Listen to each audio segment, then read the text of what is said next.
A historian once wrote, "What the future looks like depends entirely on the choices we make today."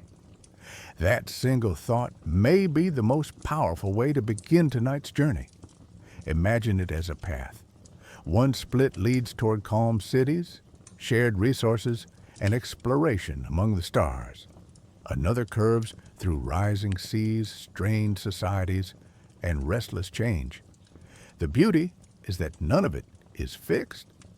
As we wander forward into visions of the year 2500, each step is guided not by destiny, but by decisions quietly unfolding all around us right now. Before we begin, a gentle reminder to like and subscribe. It quietly helps our new channel to share more stories with the world. Picture this for a moment, a scholar in a quiet room more than 5 centuries ago, hunched over a wooden desk lit only by a soft candle flame. The pages before them are hand-copied, delicate, and rare. Their world is slow, yet their mind is filled with questions, longing for answers about stars, numbers, and ideas. Now, place that candle beside the glow of your own screen. 2 different lights, one flickering over parchment, the other humming gently over glass, but both symbols of a turning point in human history. From that small flame of curiosity to today's endless sea of glowing screens, we see how far 500 years can reach. The years between those 2 glows carried a current of discovery and reinvention. Out of workshops and small studies came inventions that reshaped everything. Printing presses, spreading whole libraries worth of words to countless hands. Ships carrying ideas across wide oceans. Telescopes lifting human sight beyond the sky. This hunger to know, this desire to share, threaded through cultures everywhere. It wasn't only about grand discoveries, but also about countless little steps forward. A mill slowly refined, a road built more sturdily, a tool made sharper. Each small spark nudged the world along. As time unfolded, this steady push of curiosity was met with powerful shifts. New lands were mapped, knowledge poured outward, and economies grew around them. People began to see their place in a widening web of exchange. Sugar, coffee, books, fabrics, and even stories traveled between continents, leaving traces of other lives behind. The connections gave a sense that the world, though vast, could feel smaller. Villages became towns, towns swelled into cities, and these cities hummed with trade, knowledge, and clamor. But with each opening of a door came an unseen shadow. Not every exchange was fair, and not every connection was kind. Expansion also meant conflict, exploitation, and loss. The same centuries sparked health crises unimaginable to earlier times. Outbreaks swept through crowded streets, entire communities fell silent from disease. Yet these tragedies, harsh as they were, weren't the end of the story. They pushed medicine forward, quarantines invented, sanitation introduced, vaccines pursued with devotion. Always there was this rhythm, suffering followed by learning, collapse followed by rebuilding. The human spirit leaned stubbornly into change, refusing to stay quiet. In the midst of wars and hardship, the presses kept rolling.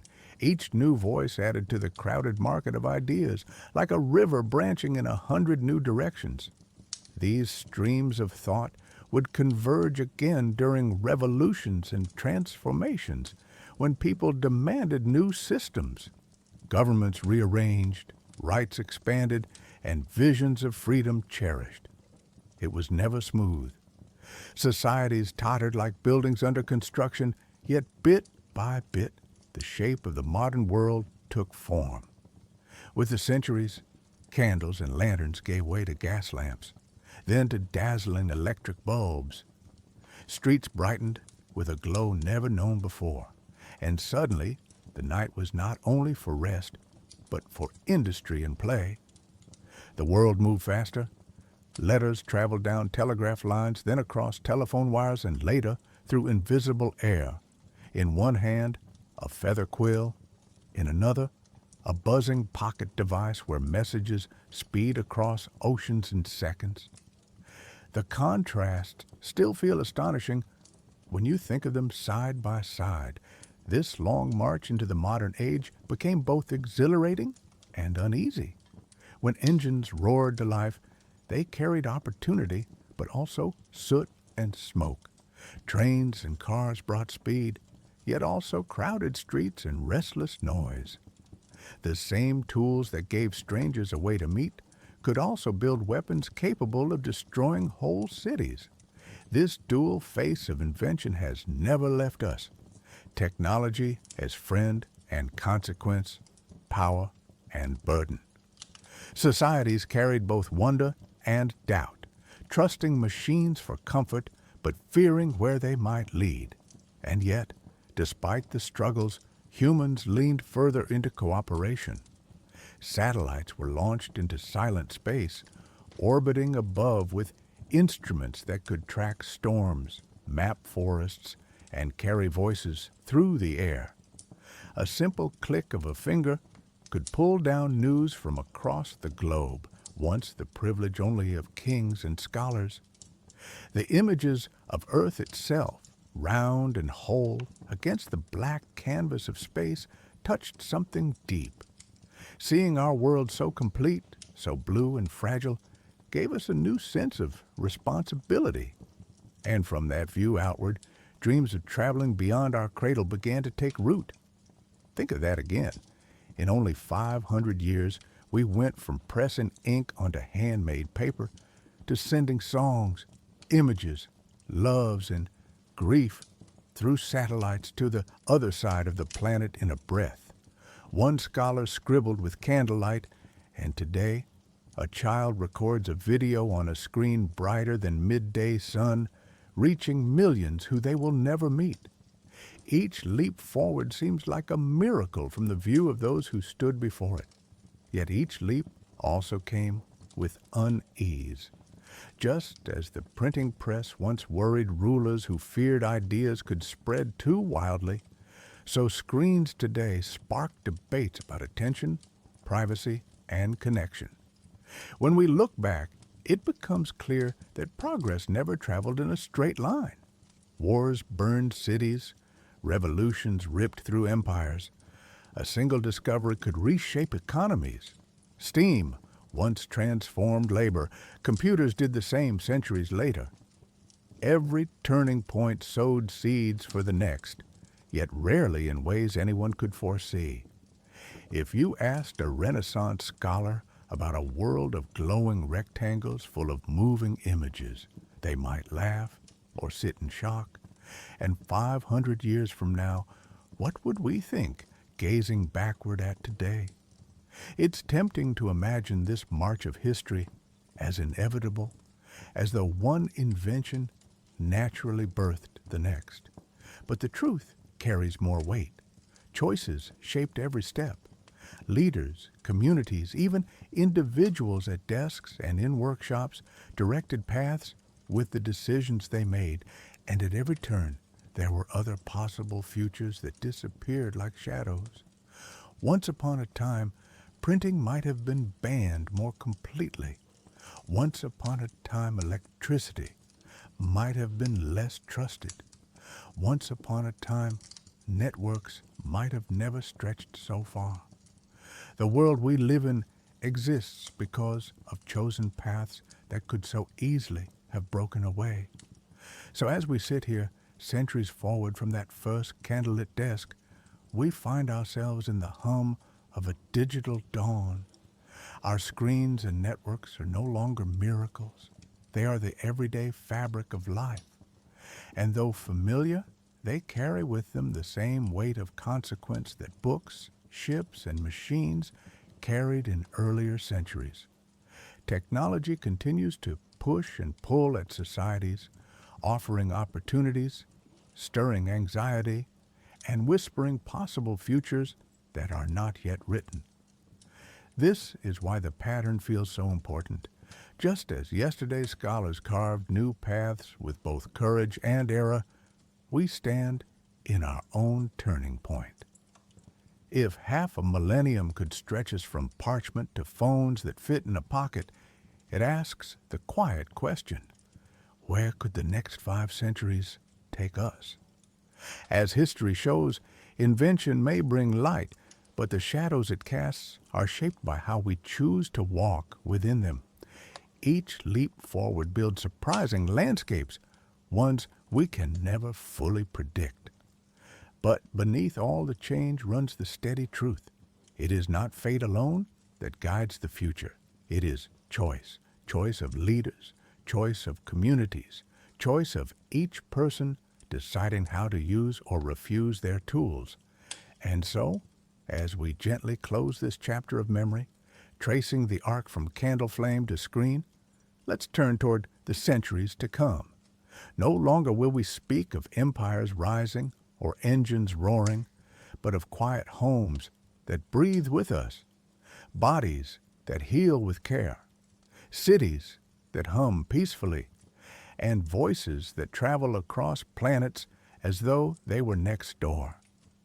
From broad centuries, let's shrink our view to the everyday, moments of waking, walking, and sharing, where the seeds of tomorrow are planted in the smallest acts of comfort. Imagine waking without the clang of an alarm, without a screen glaring at you from a table. Instead, the walls of your room soften their color, shifting from shadow to a pale glow that mimics a gentle morning. The air feels fresh, filtered, without the sound of fans or vents. Energy hums invisibly through the space, not from cords or plugs, but carried quietly like a tide of light you never quite notice. The house itself is awake with you, steady but calm, responding not with noise, but with presence. As your eyes open, the room feels less like a machine and more like a kind companion, adjusting itself to your rhythm. It is not just brightness that has changed, but the very materials around you. The surfaces of your room are not made of paint that chips or walls that wear down with time. Instead, they are layered with fibers that mend themselves the way skin closes over a small cut. When a scratch appears, it disappears again overnight. Even fabrics in the bedding renew their weave, keeping their softness without the cycle of buying, discarding, and replacing. Maintenance in this world is less about effort and more about patience, waiting for things to quietly restore themselves. The way light enters your space is intelligent too. The brightness that spreads through the room does not come from a single fixed lamp, but flows along panels that sense you. They tilt so that morning feels like morning for you, even if the sun outside is hidden by clouds. Colors shift depending on your mood, not with sudden changes, but with gentle transitions that feel close to natural sunlight or the steady glow of evening firelight. In this way, light no longer blinds, but soothes, shaping the tone of your day before it even begins. Still, you may wonder, would all this technology intrude on life more than it supports it? After all, we already know the constant buzz of phones and the flood of notifications can agitate more than they help. Might the house of 2180 become another echo of distraction, always alerting, always demanding? The question is important because the difference lies not in how powerful a system is, but in how quietly it works. Instead of pulling you toward itself, an attentive companion exists in the background of this home. It notices patterns you may not, like how you tend to rest better when the room stays a few degrees cooler, or how you focus more peacefully when the tones of light gently lean toward warmer shades in the afternoon. It suggests without intruding, changes without demanding. And like any calm companion, it waits for you to ignore or accept as you wish. There is no buzzing in your pocket, only a softened rhythm in the space around you. Even voices of guidance shift from mechanical to human-like. Imagine not a loudspeaker blurting out reminders, but a tone that matches the rhythm of your thoughts. It might suggest water when you are distracted and forget to drink. It might note your stress and lower background lights without a word. The companion listens more than it speaks, forming not command, but care. For some, this silent system becomes as present as a friend, but with none of the demands that pressure human exchanges. Contrast this with our present homes, where devices compete for attention, screens blink, appliances beep, and messages flash at all hours. Even simple tools ask us to respond. In the house of 2180, the change is visible. Technology withdraws from display. No cluttered wires, no humming cords. Surfaces remain smooth, uncluttered, while functions remain embedded invisibly in the walls, the floors, and even the air. You do not see them, but they are there, breathing with your schedule, letting the background of living grow quiet again. Through this quiet, the home itself becomes sanctuary. It is no longer a place of labor, cleaning, repairing, arranging, but a place tuned to ease. The air is cleaner without needing machines in the corners. The temperature adjusts precisely, never too hot or too cold. Whatever you need is there, not delivered loudly, but almost as if anticipated before you felt it. Stress drains when every surface, every sound feels tuned toward calm steadiness. The house does not ask for your energy. It gives you back the sense of space. In this balance, the partnership of human and machine grows harder to see as separate. You may close your eyes and wonder, was that my choice to brighten the light? Or did the system notice I was stirring? Did I ask for the room to grow warmer, or did it guess? This seamless back and forth builds not dependence, but trust. The lines blur gently until the technology feels less like a tool and more like part of your natural setting. Daily life quietly absorbs the presence of intelligence, but without the show of machines, we know. Today. What then does comfort mean in a world like this? It is not the crush of possessions or the noise of flashy devices. It is a rhythm between human and system, where the house seems almost alive, living, though without breathing lungs or beating heart. The walls hold memories of your patterns, your needs. Over the years, they shape a home unique to you, quieting fears of being misplaced or lost in a world too fast. A child waking in such a room knows comfort not as something bought or plugged in, but as something flowing smoothly around them. The home in 2180 does more than give physical ease. It protects emotional calm. Imagine coming back from a hard day. Tension rides in your shoulders, but as you enter, the subtle design bends gently toward comfort. The lights dim into warmer tones, the walls adjust in color to soften focus, and background sounds dissolve into quiet. The air feels steady. It is easier to breathe, easier to let down burdens. What feels extraordinary now becomes natural then. A house that reshapes itself to restore balance without requiring you to explain. It is easy to picture how such design might suit a single person.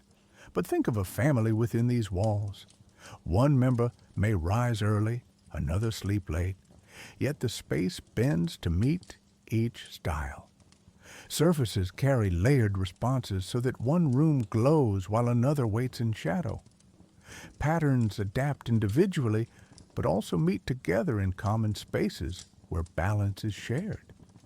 What could be arguments over noise or brightness today become silent agreements carried out by unseen systems that shift as needed. Still, even in this gentle world, questions remain. If homes adjust and companions anticipate, will people rely too deeply on these guiding systems?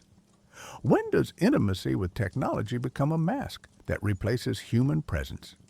The answer may never be firm, yet the promise lies not in replacing care, but magnifying the conditions for human care to flourish. Less energy spent on chores means more space for kindness. Less distraction from noise means more attention for each other. The house fades into the background so the people within it can remain in the foreground. Years of such living turn the home itself into memory. Children might recall not the hum of machines, but the softness of walls, not alarms, but the way morning seemed to know them by name. Comfort becomes identity, carried as naturally as breathing. Daily lives stretch longer without strain, for even small stresses no longer repeat endlessly. And when ease takes the place of struggle, new kinds of thought emerge. People dream more clearly not about fixing what is broken, but about shaping what is possible. The sanctuary of the home ripples outward. A steady life indoors makes every step beyond the door feel different too. You begin each day restored instead of rushed. The lasting impression is not of devices flickering, but of a harmony between your being and the place you inhabit. That harmony, multiplied across countless homes, reshapes neighborhoods and cities until balance becomes a wider rhythm in daily life. From this vision of a single room that glows and breathes with you, imagine walking out into the streets of a city designed with the same care. Where homes are sanctuaries, streets may become peaceful paths, free of clutter, built to sustain quiet connection. The city itself is waiting, humming with balance, carrying forward the same calm that begins inside your own private walls. Imagine stepping out into a street where no trash gathers in corners, where no wires dangle overhead, and where no roaring engines rush past. The air feels light, carrying only the soft movement of wind through trees planted evenly along the walkways. Beneath your feet, the path is clean and smooth, adjusting quietly to the step of wheels or the tread of shoes. Overhead, the sky appears wide and clear, with sunlight softened through panels that tilt like leaves, filtering warmth or shade as needed. This is a city of 2,180, not a place of noise and clutter, but a setting designed to move as quietly as the home you just left behind. Cities in this time are not built as collections of concrete and steel alone. They breathe in their own ways, like vast ecosystems woven with technology. Surfaces that line the streets repair themselves from cracks and wear, the way a leaf restores its edge after weather tears it. Water runs beneath walkways collected from rainfall and recycled, always moving through clear lines unseen by the eye. Buildings are wrapped in living materials, some covered in vegetation that helps cool the air, others layered with films that absorb sunlight and store energy to light pathways at night. Each structure stands both as shelter for humans and as part of a larger cycle that sustains the air, the water, and the soil around it. Compare this to today's cities, with traffic filling the air with smoke, the rough sound of engines pressing against every hour, and sidewalks filled with discarded plastic. Even when you try to find peace now, horns, alarms, and Machinery push into your hearing.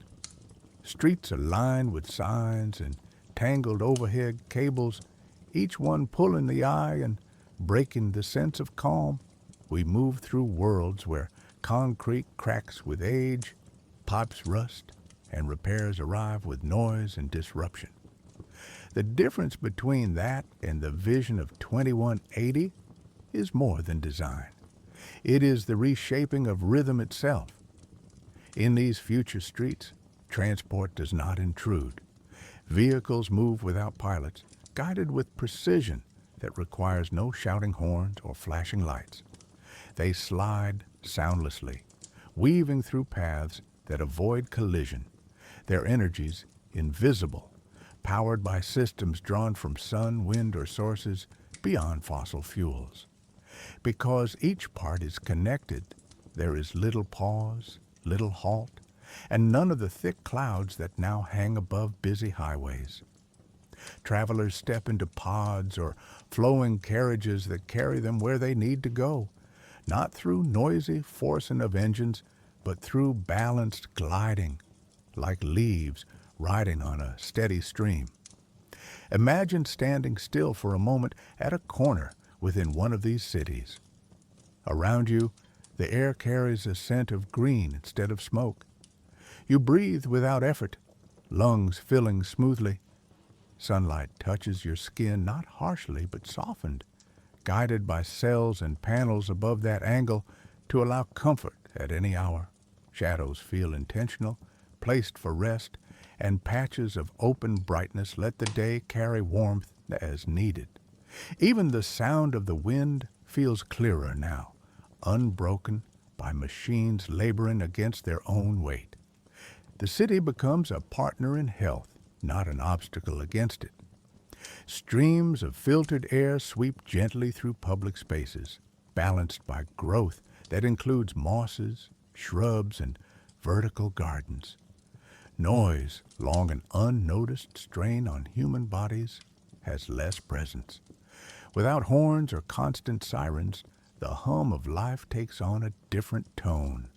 Footsteps echoing softly, laughter moving through open courtyards, and the occasional ripple of water flowing through channels placed for both use and beauty. Night within such a place feels transformed as well. Imagine walking through quiet streets that glow not with harsh lamps, but with strands of light set into the path and walls themselves, brightness tuned to shapes and needs without glare. Shadows feel safe, not threatening, because the city is aware of movement, guiding illumination toward life where it appears. You hear not the rush of traffic, but perhaps the gentle pulse of cultivated wildlife, birds nesting in rooftops, insects humming quietly among greenery. Instead of sirens or restless shouts, the evening feels protective, giving the impression of rest even as life moves around you. Could such an environment change not only comfort, but thought itself? With less tension pressing against every sense, the body and mind carry less hidden strain. Without constant alerts and noise, attention is free to wander, wonder, and create. A child growing up inside such a city may know stillness as the starting point of every day, not something to seek after noise is over.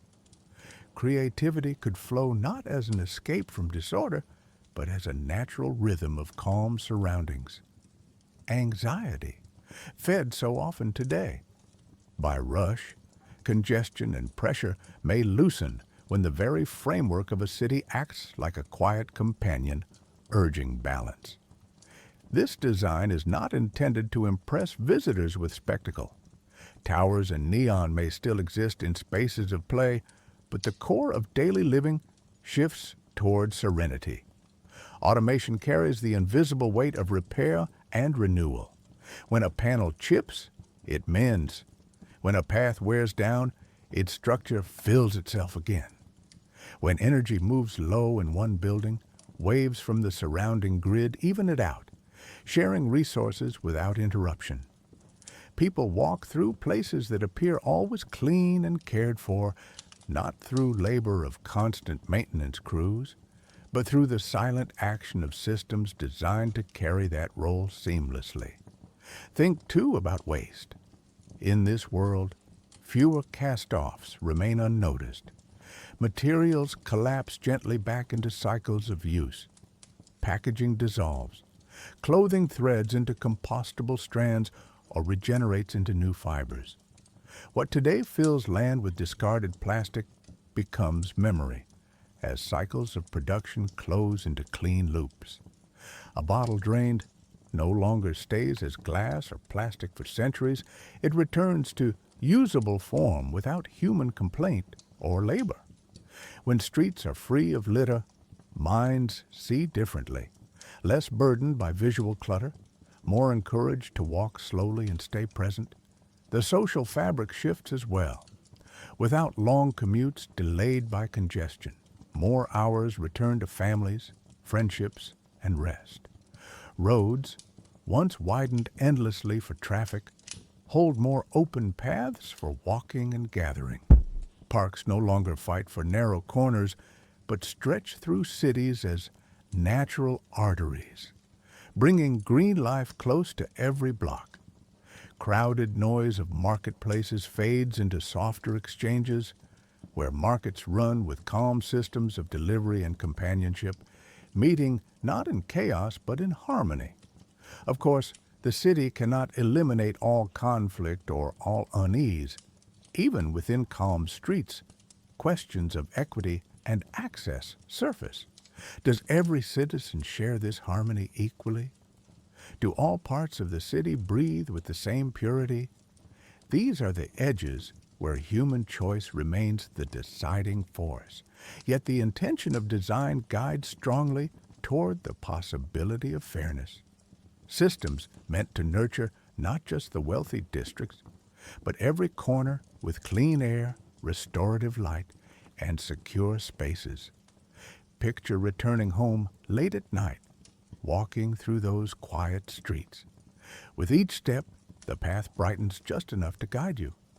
The sounds are soft, a mix of nature and faint hums of distant energy running smoothly. You feel neither hurried nor watched, but cared for by the city itself. Such places, across centuries, could reshape not only the way people live, but the way societies imagine comfort, freedom, and responsibility. A calmer city may cultivate calmer generations, and calmer generations may build futures gentler still. As peaceful as this picture of a future city is, its effect does not stop at walls and streets. Such environments touch bodies too, steadying breath, loosening tension, and lengthening vitality. When life unfolds in a city built for serenity, even the human body may adapt differently, carrying health longer and restoring faster. From quiet homes to streets that hum like living organisms, we can now move toward another layer. How our own bodies may respond and transform in such places when medicine and design weave together with time itself. Picture millions of tiny helpers flowing quietly through your bloodstream, each one smaller than the width of a single hair and unseen by the naked eye. They move without sound, without pain, without the need for your attention. Some gather near your heart, checking that blood flows smoothly. Others linger at the edges of your joints, ready to mend the earliest signs of wear before you even notice. A few slip into corners of tissue, scanning for stray cells that might one day grow into an illness. Together, they form a community within you, busy and constant, yet softer than your own heartbeat. The idea feels almost dreamlike, yet it begins with something simple: the body as a system of repair. For centuries, we relied on medicine as reaction. Pain appeared, and then treatment followed. Now, imagine a shift to anticipation. Instead of waiting until illness grows, Medicine in the year 2500 may be built on prevention through tiny machines, nanorobots, designed to keep you balanced long before trouble strikes. Regenerative medicine becomes more than surgery or drugs. It becomes the steady guidance of countless quiet tools working invisibly from within. Today, human bodies reveal fragility quickly. A small tear in a ligament may take weeks or months to heal. A virus can disrupt entire communities. The slow fading of vision, the wear of cartilage, the growth of harmful cells all remind us that time carries a cost. Entire lives are shortened not by lack of will, but by the limits of human tissue. Aging feels inescapable, pressing against even the strongest individuals, and illness arrives faster than cures can often answer. In the world of 2500, picture those limits easing. If cells multiply in the wrong shape, nanobots could remove them almost as soon as they appear, preventing growths that would once have become tumors. If wounds occur, networks of tiny repairers gather like silent weavers, stitching tissue from within by guiding proteins into place. Muscles weakened by years of movement may receive support that fosters renewal, strengthening again rather than fading. Even memory itself, threatened by degeneration today, may hold through gentle guidance as nanobots maintain the clarity of nerves and pathways. Health is no longer a battle against failing parts, but a harmony where small restorations happen in continuous rhythm. Picture a person in the age of 2500 taking a simple walk along a quiet future street. Their body, though perhaps a century and a half old, moves with a step as sure as someone in what we call middle age today. They pause to kneel, tending to a child or observing a plant, and joints do not ache. Their heart beats strong. Their clarity of thought does not waver. Longevity reshapes experience not as an extension of frailty, but as a continuation of vibrant living. And yet, as soothing as these possibilities sound, deeper questions rise softly in the background. If lives lengthen far beyond the century mark, what becomes of family? How many generations might sit together at the same table, their lives overlapping? A grandmother may see not just grandchildren, but great-great-grandchildren growing into adulthood, while she herself still walks and works with vitality.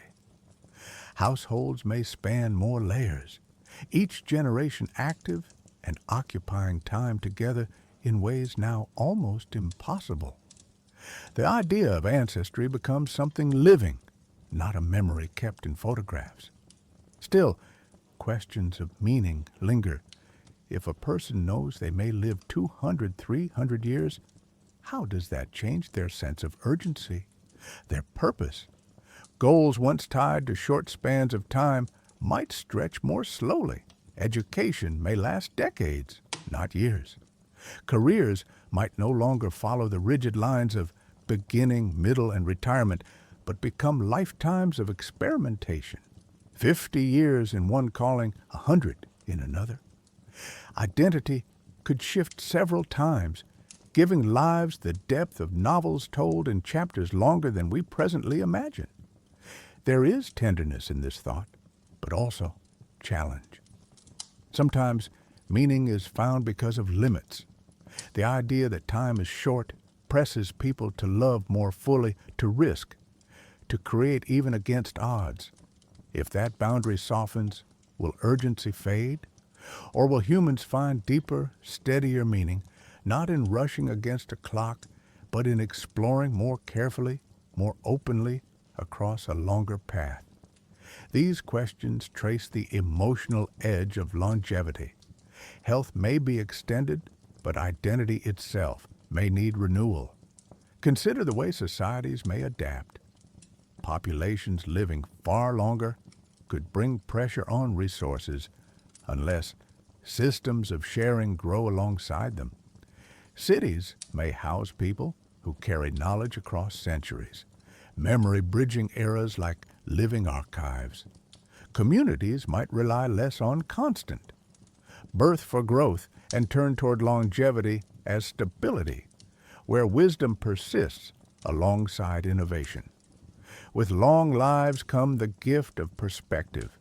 The person who plants a tree might sit beneath its shade not only once, but for centuries. Communities may breathe differently when citizens know they will live through the distant consequences of their choices.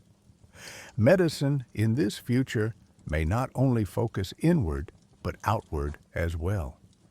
With repair systems maintaining bodies, the line between healing and enhancing blurs quietly.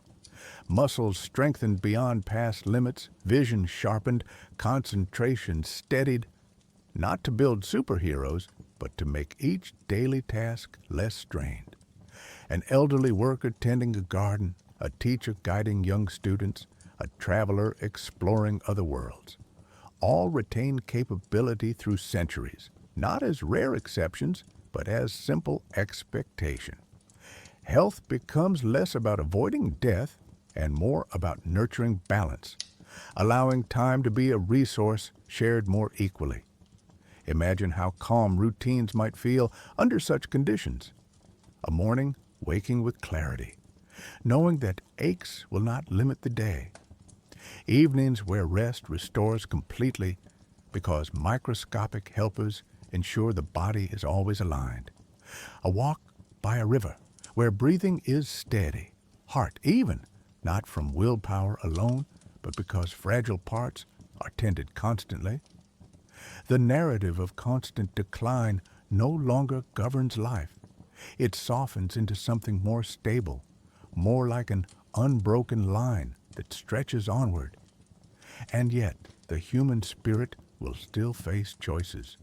Do we define ourselves primarily by how long we last or by what we create within that time? A life that continues across centuries still must answer the question of joy, of belonging, of purpose that machines cannot answer for us. Technology may guard flesh and bone, but meaning remains human work. Perhaps in that balance lies the true weight of longevity, the invitation to live not just longer, but more intentionally. As we think of the year 2500, the image of crises, disease outbreaks, sudden heart attacks, cancers left unchecked, may fade into a softer picture. Medicine as gardening. Instead of rushing to rescue failing systems, healthcare becomes a constant tending, quiet and routine, like watering soil or trimming branches. Bodies remain healthier not through rarity, but through ordinary, steady care, guided by tools too small for our current sight. Life feels not like waiting for illness, but like moving through time, accompanied by a team that never sleeps, never forgets its role. The contrast to today is striking. Now, we schedule appointments, we wait in hospitals, we respond to emergencies only after pain appears. Care follows illness, not the other way around. In the imagined world, centuries ahead, emergency becomes rarity, and appointments as we know them may vanish. Health feels less like a system of reacting and more like a symphony always in tune, played continuously within us by helpers with no names and no need for recognition. Take a slow breath and picture that again.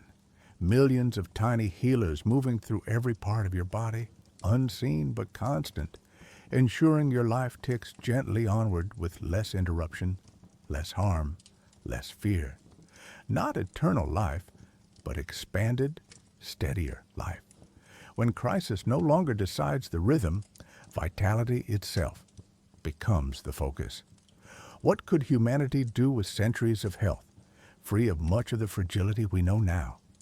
If medicine becomes this calm companion, then time itself stretches differently. With more years awake and able, work may change too. It ceases to be tied directly to survival and instead becomes a form of living art, not squeezed into decades, but woven across lifetimes, offering depth and variety that our shorter spans can rarely afford today. To extend life is also to extend possibility, not just for the body, but for the texture of human experience. What happens when no one needs to do repetitive tasks anymore? Take a slow moment and picture that thought. In our present world, so much of daily labor is built from cycles, typing the same numbers into forms, assembling the same parts on a line, packaging goods in boxes, driving the same route back and forth. These tasks fill hours and sometimes entire lives with movements that echo yesterday and tomorrow. In the quiet future of 2500, you might wake and realize that all those cycles no longer depend on human hands. Machines and networks patiently manage them, invisible and constant, allowing human effort to rest in places where repetition once held it down. In this new rhythm, automation is not loud. It does not demand attention with clattering gears or blinking screens. It becomes like the air in a room, present, essential, but unobtrusive. Behind the scenes, it organizes shipments so food flows calmly from one community to another. It manages records of health or learning so individuals never lose track of what they need. Roads and skies are clear because vehicles think for themselves, weaving safely without human steering. Administrative tasks, once mountains of paperwork and data, become seamless streams flowing quietly through networks. Humans no longer chase after them. Instead, they run on their own, serving without pause. Still, within this imagined calm comes a shadow of worry. If machines take tasks away, what role do humans play? The fear is not new. Even in earlier centuries, workers wondered whether each new machine would remove their need, leaving them adrift without purpose. In our vision of 2500, these questions echo still. If I am not needed to build, to record, to deliver, then where do I belong? There are no time cards to punch, no endless hours of tending to monotonous chores. What happens to identity when the work that once defined survival disappears? The fear grows sharp when tied to survival itself. In today's thinking, no job means no income, and no income means no security. This link between job and life feels unshakable. Strip away repetition, and the worry is not only about boredom, it is about the ground vanishing beneath your feet. If machines hold every role, does human life lose its dignity, its resilience? These questions whisper from the edges, reminding us that even the softest future carries unease if fairness is ignored. Yet there is another side, one less shadowed, that rests in hope. If the tasks that drain time and energy fall away, then human beings may turn toward activities impossible to automate fully: imagination, care, exploration. Machines can arrange numbers and carry weight, but they cannot dream in the quiet way humans do, nor can they cradle a child's fear with warmth, nor sit in shared silence and feel comfort. Freed from endless cycles, people may rediscover tasks they never considered work before: listening, wondering, tending to each other. Picture this. Instead of spending the prime of life on factory floors or at desks lost in screens, communities gather to work on questions of possibility. One group sings together, blending voices into music that shifts mood across a city square. Another designs gardens within the walls of tall buildings, coaxing food and beauty from the air. A teacher spends 50 years exploring new ways to inspire curiosity in children, not rushing through limited years, but stretching deeply into the craft. The value of human contribution shifts. It is not measured in how much output a person can produce in a day, but in the ripples of thought, care, and expression they can share. This world replaces the sharp division between job and life. Instead of saying, I work to survive, people might say, I live through what I share. Security no longer relies on wages tied to repetitive tasks. Instead, fairness systems balance resources so needs are met without constant exchange. Energy, food, rest, and shelter are drawn from the abundance automation provides, distributed not by constant struggle, but by design meant to ensure calm access for all. No one is left behind simply because machines carry the weight. The measure of contribution becomes less about necessity and more about expression. In such a world, creativity is not an extra, it is the core. Communities thrive through art, storytelling, exploration of the cosmos, or nurturing one another. What was once called leisure becomes valued as much as invention. The grandmother paints not just for pastime, but because her work shapes the atmosphere of her district. The young explorer charts new routes through space, her findings not demanded by survival, but kindled by curiosity. A group of neighbors tends to births, sickness, and grief, not out of economic pressure, but because. Care is recognized as a form of contribution no machine can replace.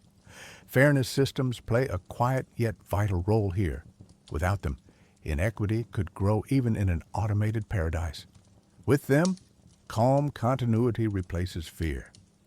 Imagine a system that ensures food moves freely to those in need, that housing adjusts in availability based on population shifts, that mental well-being is given the same weight as physical health.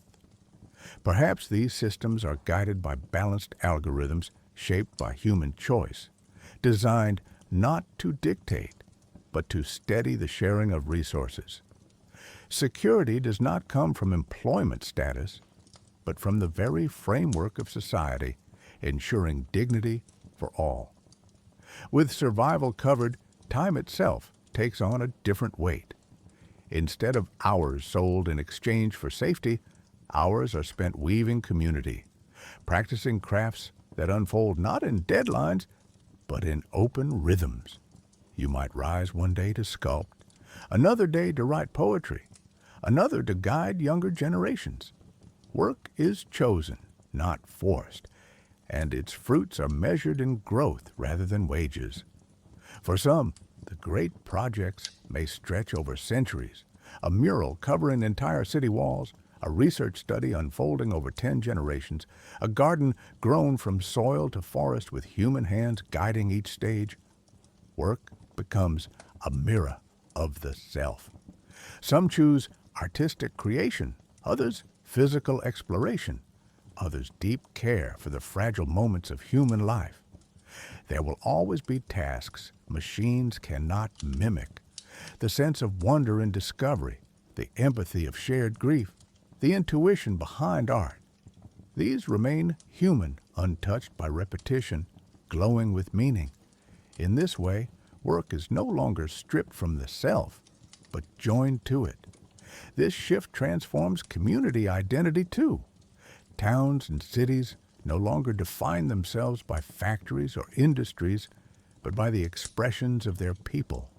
One settlement may grow famous for its music, another for its innovations in shared living, another for blending technology and nature in unique harmony. Work no longer binds individuals to roles of necessity, but opens space for communities to define themselves by what they choose to nurture. What was once constrained to a handful of professions now expands into endless variety. And still, life carries questions. Does endless freedom to choose create new forms of restlessness? Will fairness always remain steady enough that no one feels left behind? Humans may still wrestle with envy, with longing, with uncertainty of purpose. Yet unlike the fears of earlier centuries, these are questions not of survival, but of meaning.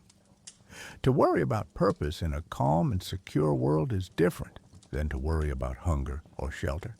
It may even allow the pursuit of answers to be gentler, slower, carried across generations. Imagine for a moment the child of this time being asked, "What do you want to be when you grow up?" Instead of narrowing to a single career path, the child may smile and say, "I want to try many things." That answer would not be met with confusion or doubt, but with acceptance. A lifetime may not be one role, but many, each woven together into a story richer because survival is no longer dependent upon constant labor. The picture of work in the year 2500 is not of idle people or empty days, but of full lives spread across wider choices. Machines take away the noise of repetition, and human beings respond by shaping the art of living. From necessity, work transforms into self-expression. From fear of loss, it transforms into hope for belonging. A calm future is not the absence of effort, but the presence of meaning. And as this softer vision of labor unfolds, a quiet question arises. If our hands are freed from constant tasks, what tools do we use to stay connected to one another? When survival is steady and self-expression is flourishing, what replaces the devices we today guard so carefully in our pockets?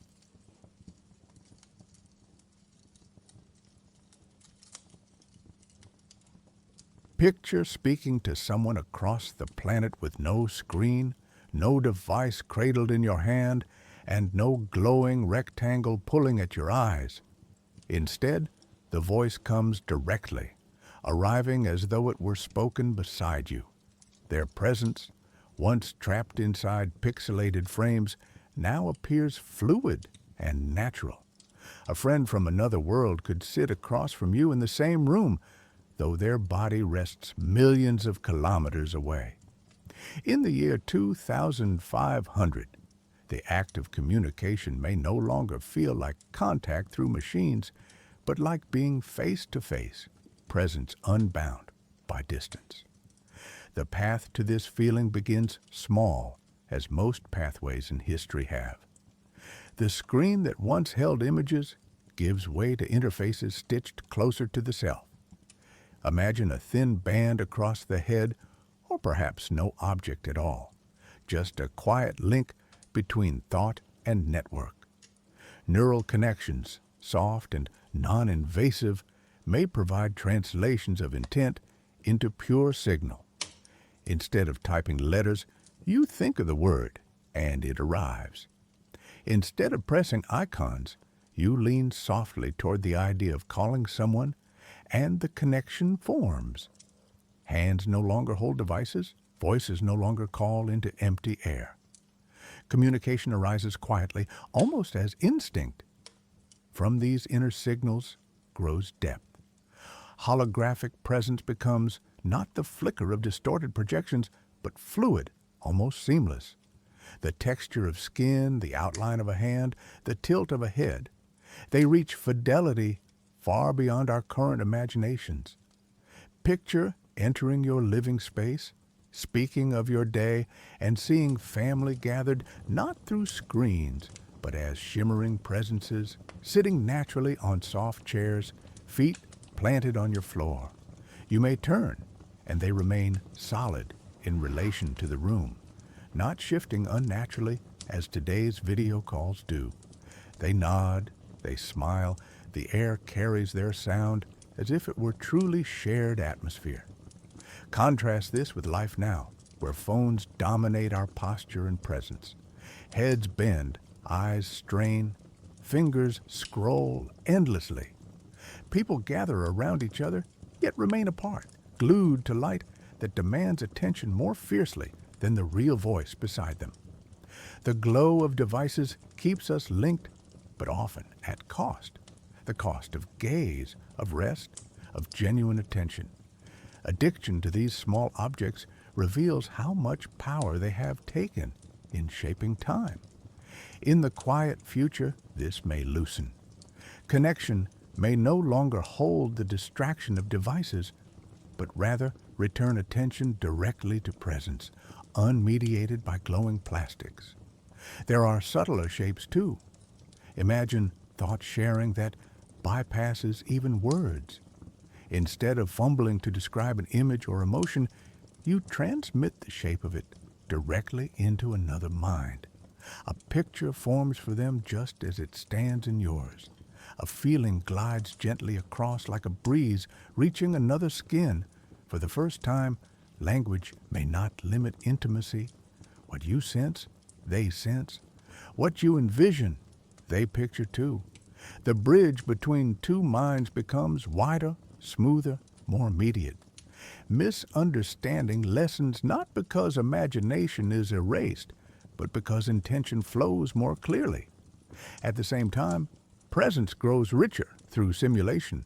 A child far from home may not only speak with their parents, but feel their arms wrapped gently around them, the sensation generated by subtle feedback woven into neural links. A friend across an ocean may walk with you down a quiet path, their holographic figure keeping pace by your side. And as humanity extends into space, colonies on Mars, settlements on the moon, perhaps outposts even further, communication softens the separation. A family divided by planets may still watch meals together, hear laughter in real time, nearly forget the vacuum of distance. This vision carries sweetness, yet as with all human inventions, edges of unease appear. Will sharing thoughts lead to a deeper connection, or will it blur the necessary privacy of inner lives? If a friend can feel hints of your emotion directly, do you lose the boundary you once had between inside and outside? If images you conjure can slip into another's mind without words, might mistakes or missteps cut more deeply? The simplicity of physical distance may no longer protect us when communication is woven so directly into being.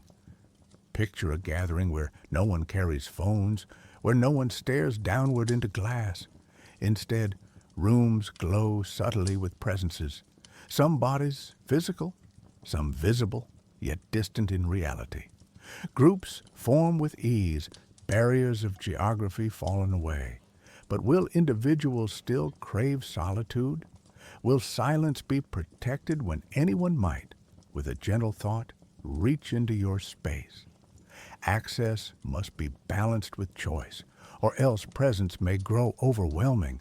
The promise of connection may demand more careful care than the device-based systems we struggle with now. Despite such questions, imagine the relief when technology itself fades into the background. No charging cables spilling across tables, no missed messages lost in piles of notifications, no constant buzzing for updates, sales, or alerts. Instead, there is just the soft rhythm of shared voice and gesture. Communication ceases to be about managing devices and shifts back into the purity of presence. The feeling no longer is, I hold this machine to connect, but simply, I am connected. That shift alone holds the power to ease distraction and create harmony in daily life. Work, family, and exploration entwine with this change. A teacher may hold class inside a single room, yet students appear not only from the local block, but from outposts across Earth or the colonies above. Their faces, full and clear, sit among the circle as if the walls expanded to include them. A researcher on Mars collaborates in real time with partners on Earth, walking side by side through a simulated lab that appears equally to them both. A singer performing in one settlement may share a concert with millions elsewhere, not as tiny video clips, but as life-sized figures filling living spaces. The difference in intimacy becomes astonishing. Instead of saying goodnight into a glowing rectangle, a parent on a distant mission may sit on the edge of their child's bed in real presence, humming softly, touching cheek to hair. Not physically, but in form so close it eases loneliness. Families might endure long spans apart with gentler hearts because connection feels less like telephones or screens and more like honest nearness. Yet beneath this intimacy rests the need for balance. We may marvel at how far technology carries presence, but humans may still need boundaries. Times of silence, private thoughts kept close, distinctions between sharing and solitude. These matter just as much as closeness. By 2500, this balance may be carefully woven into systems. Perhaps communication links remain under calm, deliberate control, requiring intention to engage each connection. Like opening a door, consent becomes the guiding rhythm for presence. When the burdens of devices drop away, the weight they carried falls too. No constant demand to check, compare, or update. Instead, communication shrinks into its truest form. Listening, speaking, sensing presence. By 2500, what we call technology disappears from our immediate awareness. It is not about buttons, apps, or glowing boxes. It becomes the simple act of being with another, no matter the distance between. Such a change reshapes not only Earth, but the experience of living across planets. With presence stretched across worlds, humans no longer feel separated by miles of vacuum. The Moon, Mars, perhaps even stations among the stars, remain inside our circle, woven by communication lines as intimate as those within families today. A neighbor across a desert may feel no closer or farther than a relative on another planet. What once separated profoundly, oceans, continents, space itself, grows quiet, leaving humans tethered together more deeply. And from there, a natural question follows. If presence itself can stretch across planets as if they were next door, what does actual travel become? When a family on two worlds can share a meal almost as if in the same kitchen, the act of moving physically between those worlds may shift. Travel becomes not harsh expedition, but chosen leisure, not a demand to stay close, but a grace to explore with calm. Imagine taking a weekend trip to the moon as easily as boarding today's train. You would pack a light bag, wave goodbye to neighbors, and step into a craft that leaves without the roaring violence we now associate with rockets. The cabin is quiet, pressure steady, and minutes later, the Earth is already below you, a blue sphere fading into the dark. By evening, you stand on lunar soil, looking back at your homeworld hanging calmly above the horizon, glowing like a lantern in a black sky. What once required training, fortune, and risk is now part of an ordinary schedule, woven into the pattern of daily life. The seeds of these journeys begin long before 2500. By the mid-2000s, lunar outposts are imagined as stepping stones. At first, they serve as research stations, just as Antarctica does today. Fragile, dependent on shipments from Earth, yet filled with curiosity and courage. With time, they expand, walls sealed against dust, gardens slowly coaxed in domes for fresh food and air. Engineers picture structures half buried beneath regolith, strong enough to block radiation. Slowly, what begins as experiment becomes community. The laboratories gain kitchens, then schools, then resting circles for families. A settlement forms, and the moon changes from distant rock to an extension of human life.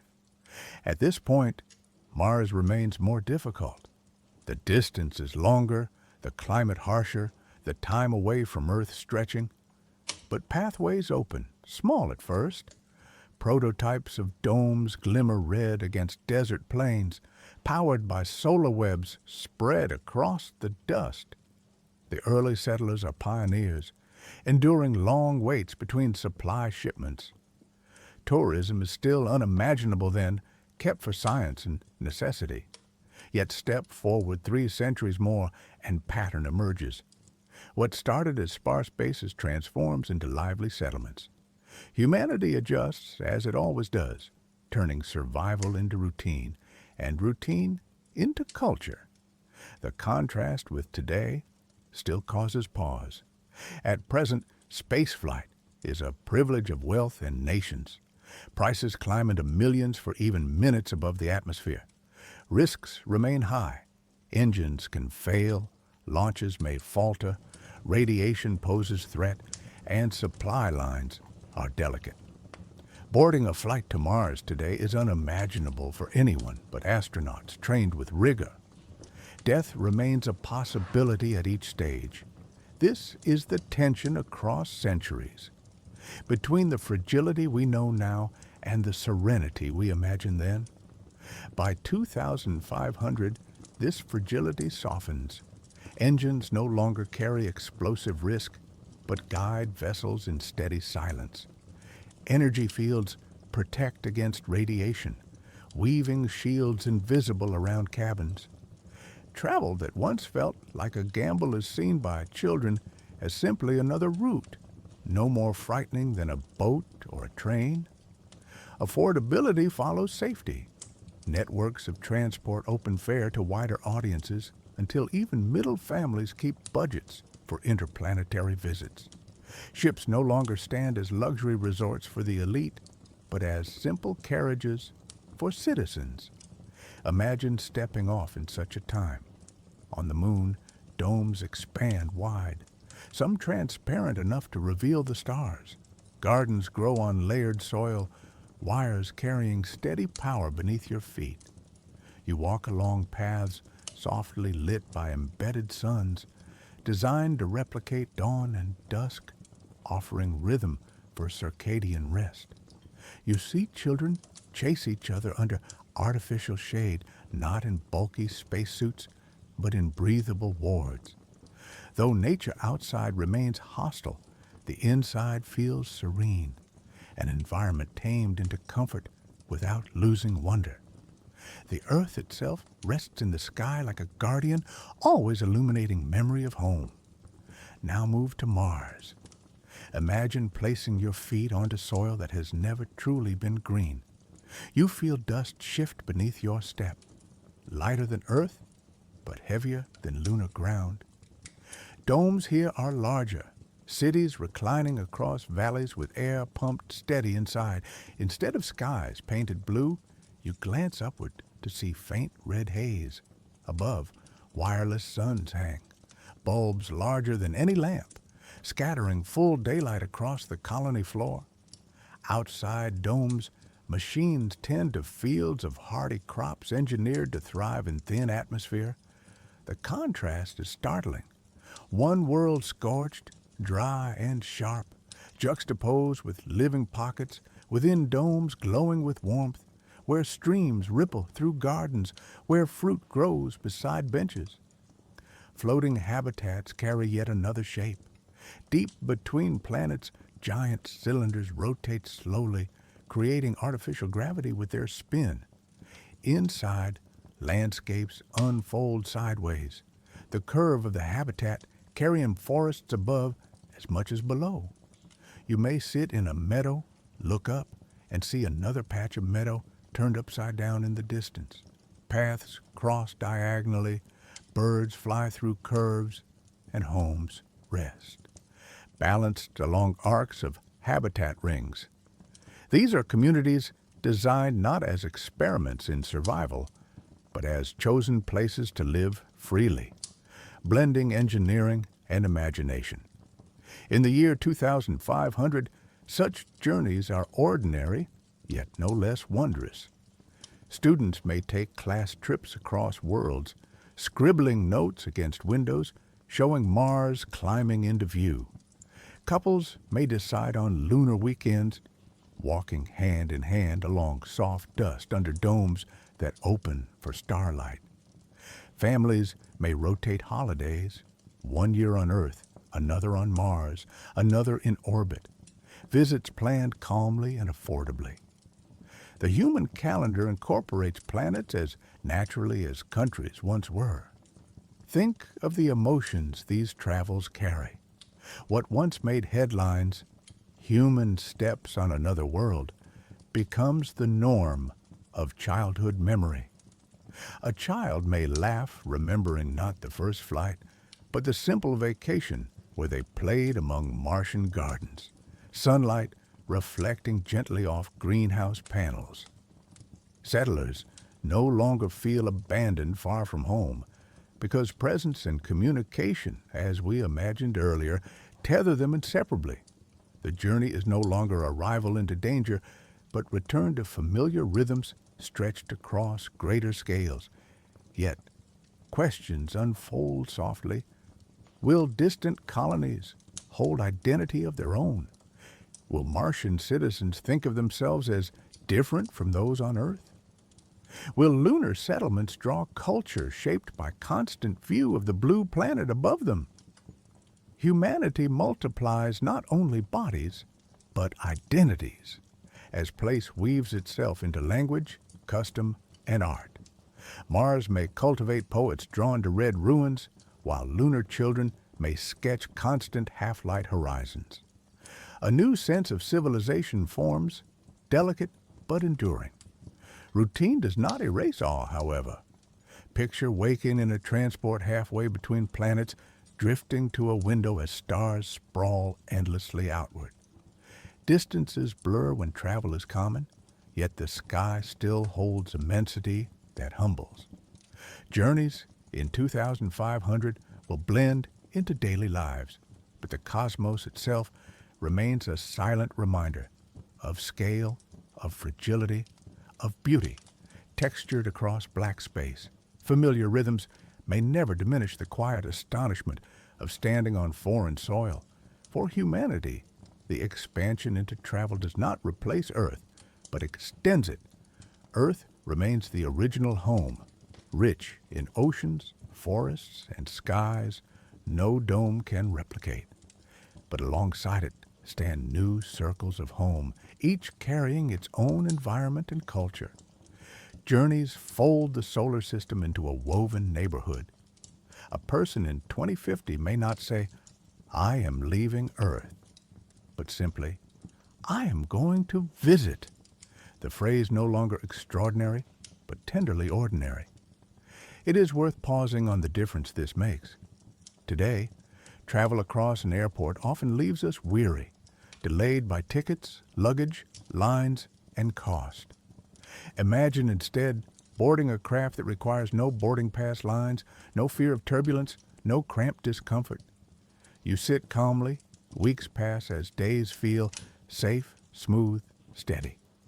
This travel does not exhaust, it restores. Added to this, colonies themselves hold serenity, engineered to balance temperature, air, and light more precisely than most cities on Earth. Journeys become less hardship, more retreat, a practice of rest as well as adventure. In the span of centuries, humanity thus carries home into places once felt unreachable. At the start of this path, men and women in fragile suits stepped shakily onto barren rocks. At its midpoint, small outposts struggled with cost and distance. At its height, in 2500, people walk among habitats and landscapes built across domes, rings, and moons as casually as past centuries saw railroads and ships. Cosmic journeys do not erase wonder, but calm it into familiarity. They fold into the everyday, leaving children raised in spaces once mythic. As horizons lengthen outward, lives fill with expansions. Yet within this widening, another question whispers, with all the planets and habitats humans learn to reach, what of the space beyond? If our machines and probes continue outward into silence, then even as we visit world after world, our deeper search for voices in the vast cosmos continues. Journeys across planets may become normal, but the quiet mystery of whether we travel alone extends further still. Our machines sail out into the dark, carrying antennas, sensors, and coded messages of who we are. They leave planets, moons, and orbits, moving through quiet space, turning back now and then to send news across the distance. And yet, what they bring us most often is silence. No greetings, no whispers from other minds, only the steady hum of data describing dust, rocks, fields of frozen ice, or drifting gas. We wait for more. They return only the news that we are still alone. From Earth, we began sending signals, pulses of light, and bursts of radio in hope that someone somewhere might be listening. Imagine beams of intention crossing the black, traveling year upon year, carried farther than any ship could go. We crafted messages with care. Music, numbers, even simple drawings of human figures and chemical structures.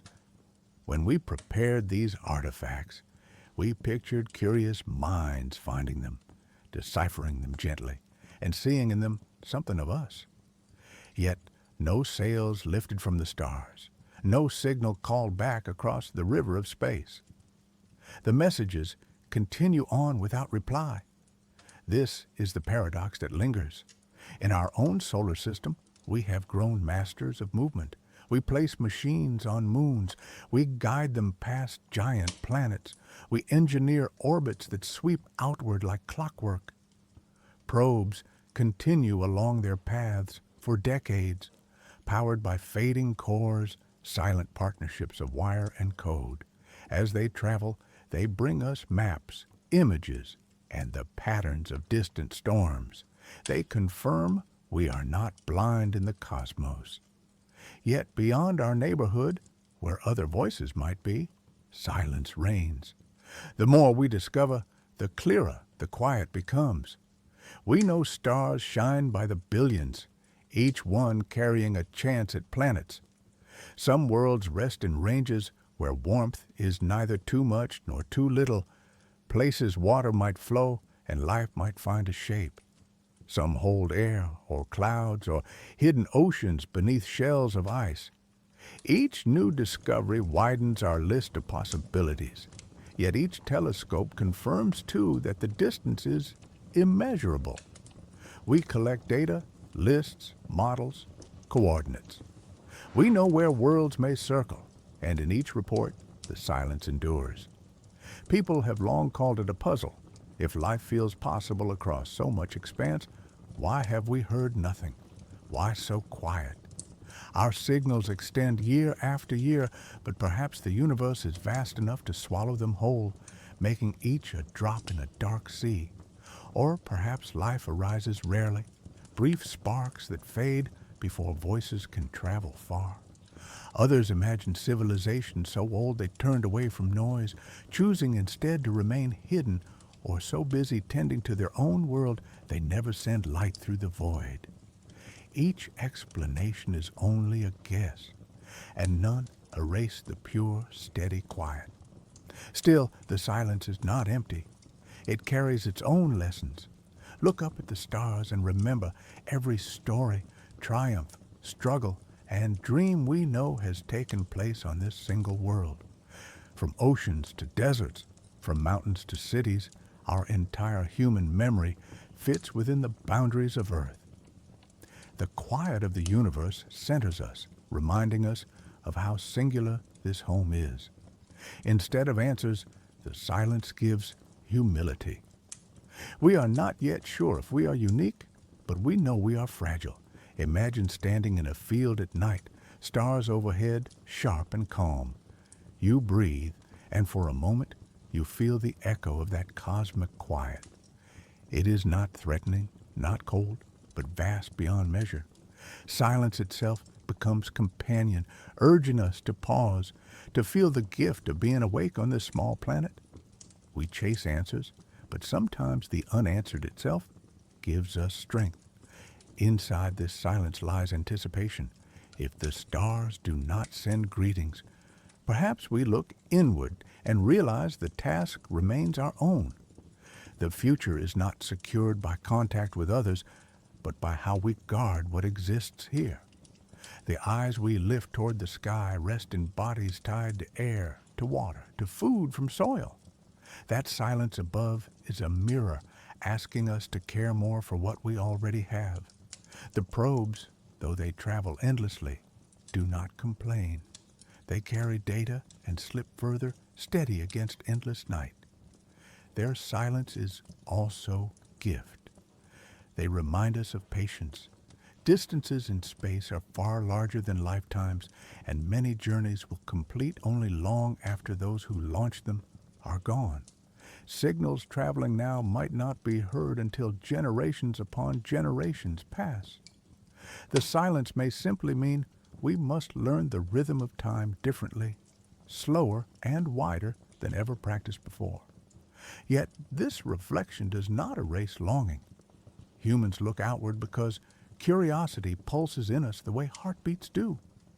We ask if minds exist in other seas, if intelligence rises beneath other suns, if art, care, and wonder appear elsewhere. We send our machines outward as hope more than expectation, carrying pieces of our identity into the unknown. Even without reply, these gestures themselves hold meaning. They say, "We are here, we are aware, and we wish to be known." Think of a child born in 2500 gazing through instruments far beyond what we imagine today. They may still hear only silence, but for them, the silence will no longer mean emptiness.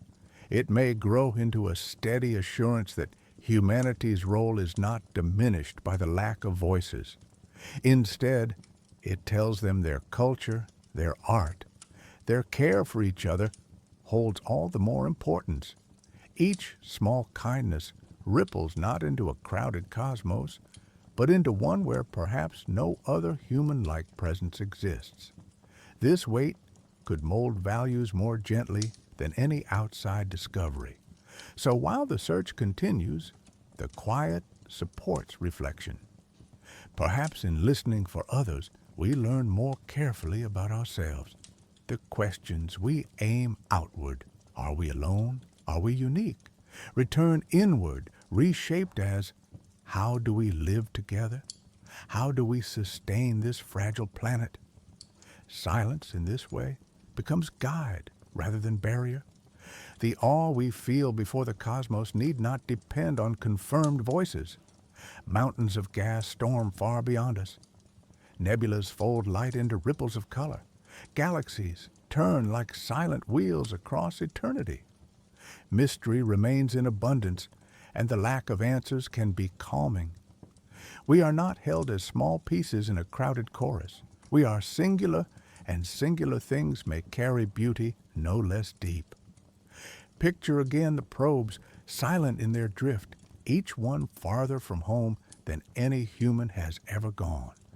Their signals perhaps already fading, their voices tiny against the spread of space, and yet they carry our fingerprints and imaginations.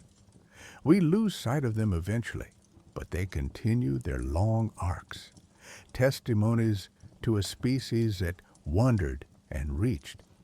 That alone is enough to build lasting awe.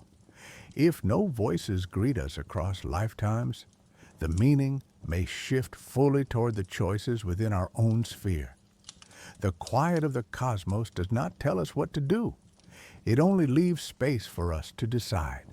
When no one answers back, responsibility rests even more clearly on our decisions, our care for each other, and our stewardship of the only home we know. And so the silence, far from empty, becomes weight and gift alike. It humbles us as explorers, yet comforts us as stewards. Through quiet, the cosmos reminds us not to look away from Earth, but to turn toward it with greater resolve. If the stars remain silent, then what we shape here, in the daily choices of our shared lives, carries even greater meaning. A global algorithm feeding every person or unchecked inequality tearing systems apart. Both are futures possible, yet neither arrives on its own. The world of 2500 is not fixed in stone or drawn already in the stars.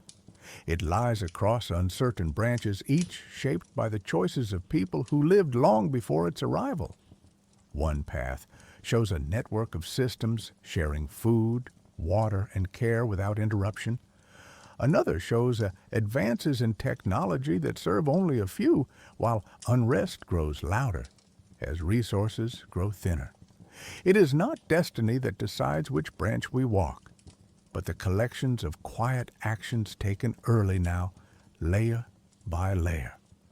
Picture this calmly for a moment, a planet where hunger is no longer left to charity or chance, but balanced by a steady rhythm of guidance. Grains flow from one continent to another, not by individual markets alone, but by algorithms meant to ensure no surplus rots while another region starves. These systems become like weather patterns, invisible yet shaping life daily. They redirect flows quietly so that each family finds a table filled, though no one person commands it alone. The complexity behind such sharing rests not in visible markets, but in deep, unseen designs of fairness, cultivating balance rather than profit. Alongside food, water may be guided too. Rivers no longer stand as battlegrounds for nations, but as flowing arteries watched over by systems meant to prevent abuse. The algorithm mediates between drought and flood, channeling reserves across networks of pipes that span continents. Reservoirs on one side of the world may be tapped gently to ease crisis across the other. For the people who drink and bathe from these reserves, the movement remains unnoticed, like the pulse of a hidden heartbeat. Life simply continues, nourished by agreements and tools that humans long ago chose to set in place. Governance, too, may carry this hidden steadiness. Instead of politics built upon endless disputes, models of decision-making could share voice evenly, weighting not only economics, but also emotional well-being. Imagine laws shaped not by the loudest interest groups, but by data showing patterns of stress, hope, and social harmony. The system does not override human choice, but it suggests balances, guiding leaders like a compass. If a policy harms more than it heals, the weight of measured lives tips against it. Governance no longer becomes distant theater. It becomes a flow, subtly bent to sustain fairness. But history whispers its own warning.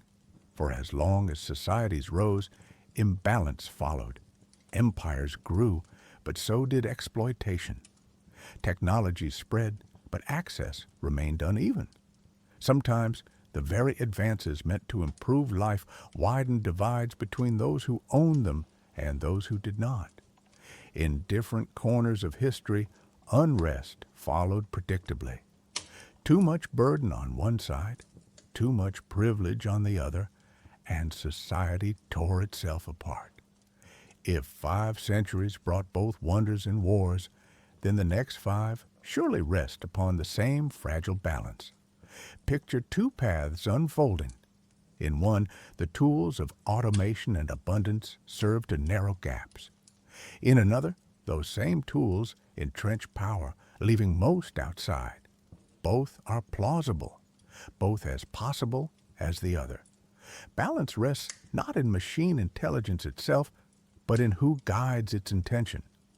A fairness system is not automatic, but curated through values chosen ahead of time. If built only to maximize wealth, it grows sharp and cutting. If built to maximize health and stability, it softens into generosity. The outcome is never given. It always remains chosen. Imagine an everyday example in the year 2500. A community settles in a lunar dome. Supplies arrive easily, foods grown in soil layered with nanomaterials, water recycled endlessly. Is distribution equal? If the system ensures fairness, children of each family share fruits and grains at the same table. But if inequality has taken root, then some homes glow in abundance while others carry hunger, even under domes built to survive only through cooperation. The difference is not in the presence of abundance itself, but in the decision of how to share. The same applies to Earth. If automation prepares goods and delivers them seamlessly, who receives them and when? Algorithms can guide fairness like hearth fires warming a room, or they can lock warmth away, available only to those with privilege. By 2500, machines no longer limit possibility. What limits possibility is the line drawn between care and neglect, between generosity and accumulation. These lines cannot be programmed only. They must be chosen by the people who first set guidelines, by the society that defines what balance means for them. It can feel daunting to think of such long-term possibilities, to imagine systems reaching centuries ahead. But part of calm reflection lies in noticing the gentle seeds of present choices. When schools focus on open learning rather than profit, they plant futures of access. When markets reward circular use of goods instead of endless waste, they seed abundance that can last. These seeds grow across generations, sprouting into the patterns of life 5 centuries hence. The enormous scales of 2500 rise not as shocks, but as results of thousands of small present moments weaving together patiently. For many, the most human fear is not scarcity itself, but unfairness. Hunger hurts, but hunger made worse by knowledge of plenty elsewhere hurts differently. If resources spread evenly, struggle softens. If abundance surrounds yet remains unreachable, unrest surfaces. This is where technology itself cannot soothe. Machines may create endless output, but it is still humanity that decides the paths of flow. To ignore fairness in design is to risk unrest, repeating even in the most advanced societies of tomorrow. Consider, too, emotional balance. A fairness system that counts only material shares may still neglect human needs. If food is equal, but voices are silenced, harmony vanishes. Policies must measure not only goods, but dignity. In 2500, balance may include quiet support for mental steadiness, ensuring isolation is softened by connection, ensuring communities filled with abundance do not starve emotionally, even as their tables fill. What makes fairness whole is not only equality of resources, but care for deeper needs that machines alone cannot define. This brings us to anticipation. The world today, perched at its own crossroads, holds choices embedded in these questions. Do we design systems to harvest wealth or to distribute care? Do we let technology run without guidance, or do we guide it softly toward stability? When we imagine the serene homes, calm cities, long lives, and journeys among planets, we see reflections of what could be, but only if choices lean toward balance. Without that care, the same tools may build unrest instead. Future stability remains fragile until rooted in intention. Let us then imagine the year 2500 with this in mind. People rise each day not because survival is uncertain, but because life presents opportunity to express curiosity and kindness. This vision is not automatic. It requires fairness built gently into the systems beneath, It requires distribution not as accident, but as foundation. Abundance cannot carry meaning unless it is shared. Safety cannot grow unless it is stable across every home, every settlement, every voice carried into that time. What is built without fairness breaks. What is built with fairness lasts. So the lesson returns like an echo. The feel of that distant year is not fate, nor cold inevitability. It is reflection of how we choose to share now, how we design our tools now, how we respect dignity now. If we choose care, care will bloom. If we choose competition without limit, restlessness will remain. Technology does not decide this. People do. The quiet guidance of fairness may form a rhythm as steady as the seasons, but only if today we begin weaving it. As our thoughts settle on this message, imagine the centuries ahead softening into place. They do not appear suddenly.